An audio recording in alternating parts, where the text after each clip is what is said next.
You get paid on Friday. By Tuesday, you're already calculating how long you have to make it to the next paycheck. You're not broke. You have a job. You might even have a decent salary. But somehow, every month, the money disappears before the month does. You're not alone. According to a 2023 survey by Lending Club, 78% of Americans are living paycheck to paycheck. That's not just people in low-income brackets. That includes people earning $100,000 a year. That includes people who, from the outside, look completely fine. And the real reason this is happening is far stranger than you think. It has almost nothing to do with how much you earn. Here's what nobody tells you. Income and financial stability are not the same thing. You can earn more and still feel just as broke as you did before. Because the thing keeping you in the paycheck-to-paycheck cycle isn't your salary. It's a system. And that system was built long before you ever got your first job. Let's go back to 1949. That was the year economist James Duesenberry published a theory that would later become one of the most important and most ignored ideas in personal finance. He called it the relative income hypothesis. The core idea was simple. People don't make financial decisions based on how much they earn. They make financial decisions based on how much the people around them earn.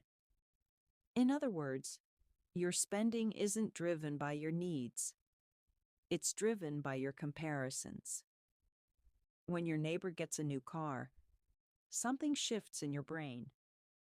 The car you're driving, the one that worked perfectly fine last week, suddenly feels inadequate. Not because anything changed about the car, because something changed about your reference point. This is the foundation of what researchers now call lifestyle inflation. And it is the single biggest reason why a raise doesn't fix the paycheck-to-paycheck problem. Because the raise doesn't arrive in a vacuum. It arrives in a social context. And that social context immediately adjusts to match whatever you now earn. The average American gets a raise, and within 6 to 12 months has expanded their spending to consume the entire increase. The lifestyle grows with the income.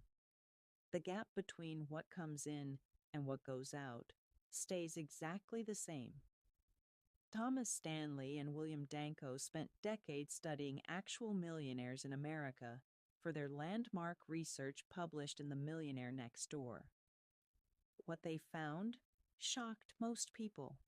The majority of genuinely wealthy Americans did not live in the biggest houses on the block. They did not drive the newest cars.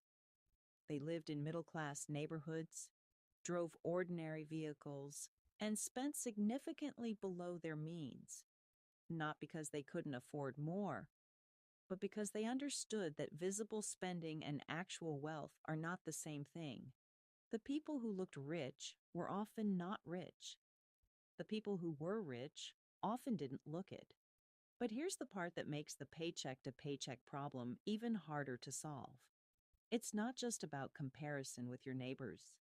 It's about comparison with a version of yourself you've been sold since childhood.